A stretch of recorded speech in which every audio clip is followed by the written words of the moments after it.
मौत और जिंदगी का सवाल है।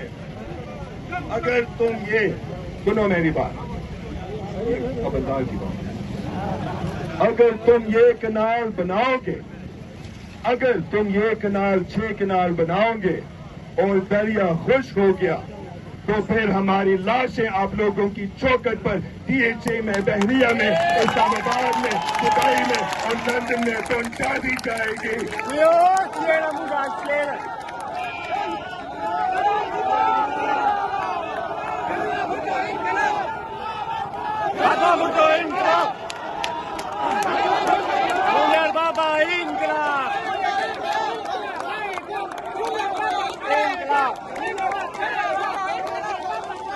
लोग हमारे पानी के हक, लोग हमारे पानी के हक के लिए आवाज उठाने से महरूम करना चाहते हैं, लेकिन हम नहीं रुकेंगे।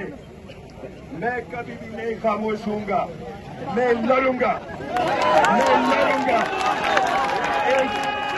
आपके लिए लड़ूंगा, इस दरिया के लिए लड़ूंगा, हमारे प्यारे बुलंद के लिए लड़ूंगा और इस धरती माँ के लिए लड़ूंगा। ये आवाज, ये सिंध, ये पाकिस्तान, नारे हैदरी।